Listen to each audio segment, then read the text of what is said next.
लाख सवा लाख तो अभी नहीं जाते हुए दिख रहे हैं मेरे को। उनके सीने में जैसे खंजर घुसता है और पीछे से निकलता है। देखो अपना कितना हो गया टोटल कॉस्ट अभी तक का, इतना बड़ा नंबर है, ये सोच के घबराओ मत आप। और बाकी आप स्कॉलरशिप्स के लिए देख सकते हो, उससे आपका खर्चा ऑलमोस्ट आधा हो जाएगा। भाइयों ऐसे तो जर्मनी में एजुकेशन पूरी फ्री है, पर यहाँ आने से पहले इतना खर्चा हो जाता है। तो पिछली वीडियो में मैंने आपको बताया था यहाँ पे मेरा मंथली खर्चा कितना होता है, तो मैं आपको इस वीडियो में बताता हूँ कि आपको बैचलर्स या मास्टर्स के लिए यहाँ आना है तो आपका टोटल खर्चा लगभग कितना होगा। देखो सबसे पहली चीज़ तो यहाँ पे आने के लिए तुमको चाहिए लैंग्वेज। तो आइल्स और जर्मन लैंग्वेज मिला के आप मान लो आइल्स का होता है 18,000, आइल्स की जो फ़ीस होती है। तो आइल्स की 18,000 प्लस जर्मन की हर लेवल की, जैसे A1 A2 B1 हर लेवल की फ़ीस 15 to 18,000 के बीच में होती है। तो आप अगर ये दोनों सिर्फ एग्ज़ाम्स दे रहे हो तो 18,000 दोनों के मान लो।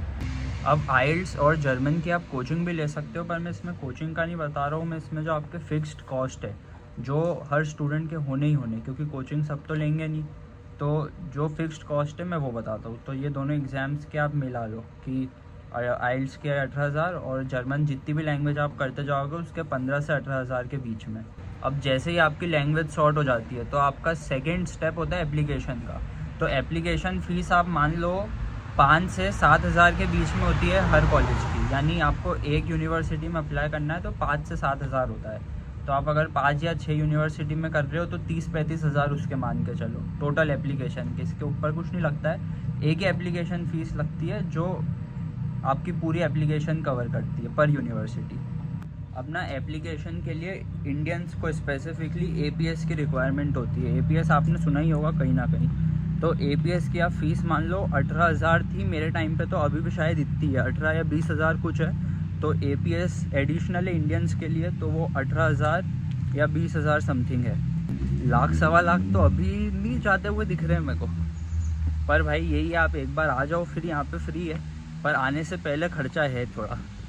अब देखो आपने लैंग्वेज सीख ली, आपने एप्लीकेशन कर दी, आपका एडमिशन लेटर आ गया, ऑफ़र लेटर आ गया। अब आपको लग रहा है वाओ अब वीज़ा के लिए अप्लाई करना है। तो वीज़ा की फ़ीस कितनी है, आपके सारे डॉक्यूमेंट्स और वो सब आप मिसलेनियस कॉस्ट की फ़ोटोकॉपी कराना है, प्रिंट आउट निकलवाना है, कुछ अपडेट कराना है, 4 से 5,000 वो मान लो। और वीज़ा की जो फ़ीस होती है, जो आपका स्टूडेंट वीज़ा है वो उसकी फ़ीस होती है 6,500, जो वीज़ा ऑफिस में जाके देनी होती है। वो आपको पहले नहीं देनी होती है, आप पहले वीज़ा की अपॉइंटमेंट लोगे और अपॉइंटमेंट डेट वाले दिन जाके आप 6,500 रुपये दोगे स्टूडेंट वीज़ा के। तो आप ये 6,500 ये मान लो, और टोटल इसका आप मान लो 10,000, क्योंकि आपको डॉक्यूमेंट्स वगैरह भी अरेंज करने पड़ेंगे। तो 10,000 आप ये वीज़ा की मान लो। अब जो खर्चा है, ये खर्चा मेरे जैसे जितने स्टूडेंट्स हैं जो यहाँ आ गए हैं या जो आना चाहते हैं, उनके सीने में जैसे खंजर घुसता है और पीछे से निकलता है, वो खर्चा है। वो है ब्लॉक्ड अकाउंट का। ब्लॉक्ड अकाउंट का खर्चा और बढ़ते जा रहा है क्योंकि यूरो का रेट बढ़ते जा रहा है। यूरो 104 105 हो गया है। जब मैं आया था तब यूरो 94-95 था। तो अब तो आप सोचो 10 रुपये और ज़्यादा देने अब नए स्टूडेंट्स को पर यूरो। जब मैं आया था तब ब्लॉक्ड अकाउंट की रिक्वायरमेंट थी 11,900 यूरो समथिंग। अब इनने थोड़ी सी बढ़ा दी है, वो 12,113 यूरो समथिंग हो गई है। तो आप वो अगर इंडियन रुपीज़ में देखो तो 12 से 13 लाख तो आपके ब्लॉक्ड अकाउंट के ही है। 12 से 13 लाख रुपए भाई सिर्फ ब्लॉक्ड अकाउंट का। गाड़ियाँ आ जाती है भाई, गाड़ियाँ। तो पर ये है खर्चा, यहाँ पे आना है तो आपको ब्लॉक्ड अकाउंट तो चाहिएगा, भले मास्टर्स के लिए आओ या बैचलर्स के लिए आओ, ब्लॉक्ड अकाउंट तो रिक्वायर्ड ही है। फिर भाई आपने अगर अपनी किडनी विडनी दोनों बेच के, लिवर विवर बेच के, अपना जितना सोना था चांदी था सब कुछ बेच के गिरवी रख के 12-13 लाख रुपए इकट्ठे कर लिए और ब्लॉक्ड अकाउंट खुलवा लिया, आपका वीज़ा भी आ गया, सब कुछ हो गया है, लैंग्वेज भी आती है अब आपको बोलते, तो आपका खर्चा है फ़्लाइट का, कि अब तो करानी है फ़्लाइट की टिकट और निकलना है जर्मनी। फ़्लाइट आप मान लो कि आप कहीं से भी इंडिया में कहीं से भी कराओ, मुंबई या दिल्ली से, आपको ऑलमोस्ट 40 to 50,000 की पड़ेगी एयर इंडिया की फ़्लाइट। मैं रिकमेंड करूँगा एयर इंडिया, पहली बार आ रहे हो तो, क्योंकि उसमें लगेज अलाउंस ज़्यादा है, तो आपको वो 40 से 50,000 पड़ेगी फ़्लाइट। म्यूनिक, फ्रैंकफर्ट कहीं की भी लो, आपको यही रेंज की पड़ेगी। एक खर्चा ये है कि अगर आप खुद से एप्लीकेशन नहीं कर रहे हो, आप खुद से पूरी प्रोसेस नहीं कर रहे हो, तो आप कोई कंसल्टेंसी करोगे तो मैं ये बोलूँगा कि कोई भी कंसल्टेंसी अगर 70-80,000 से ज़्यादा मांग रही है तो मत देना। 70-80,000 इनफ है ये पूरी प्रोसेस के लिए कंसल्टेंसी को देना। देखा है बहुत सारे कंसल्टेंसी वाले ना लाख 1.5 लाख रुपए मांग रहे, तो इतने देने की ज़रूरत नहीं है। 70-80,000 दो, आपका ये पूरा काम हो जाएगा उसमें।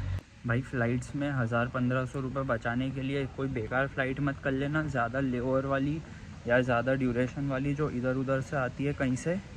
आप फ़्लाइट ऐसी करना जो अच्छी हो, डायरेक्ट हो, आपको ज़्यादा लेओवर में परेशान नहीं होना पड़े, क्योंकि आप 1000-1500 रुपये उसमें बचाओगे, आप वहाँ एयरपोर्ट पर खा पी लोगे इतने का। तो अपना सबसे पहले आप लैंग्वेज का उठा लो, आइल्स का 15,000 और जर्मन के 3 लैंग्वेज अगर आप करते हो A1 A2 B1 तो 45 तो टोटल लैंग्वेज के हो गए 60,000। फिर आपको बनवाना है अपना APS, तो APS के हो गए 20 और टोटल सारी एप्लीकेशन करोगे आप उसके बाद तो वो हो जाएंगे 30,000, तो 50,000 ही हो जाएंगे। तो अभी तक का आपका टोटल हो गया 1,10,000।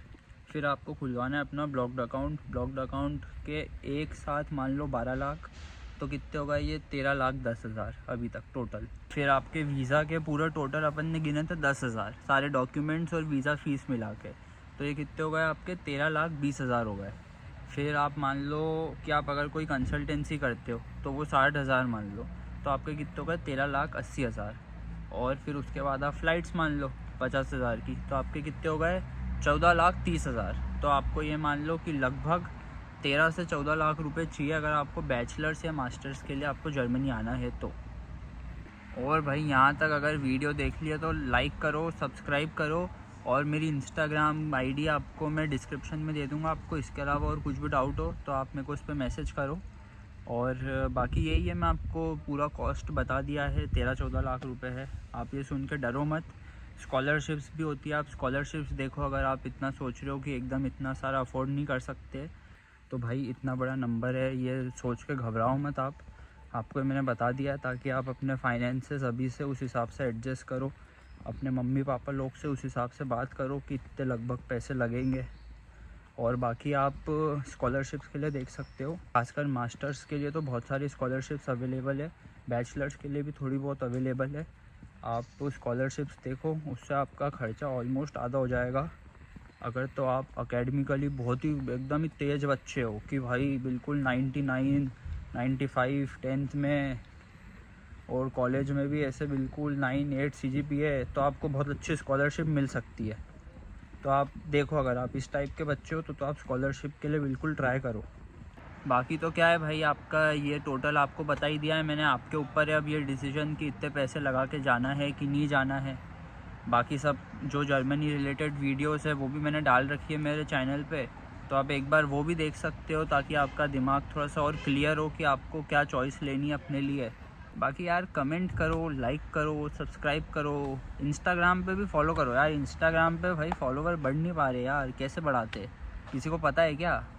ये मतलब वो वैसे नहीं बढ़ाने कि पैसे दे के और ये वो, मतलब ऑर्गेनिकली कैसे बढ़ते कैसे इंस्टाग्राम पे यार, आप लोग फॉलो कर लो। बाकी तो भाई चैनल को सब्सक्राइब करो, वीडियो को लाइक करो, कमेंट में बताओ मेरे को आपको और क्या क्या वीडियो देखनी है। ठीक है भाई, आज के लिए इतना ही।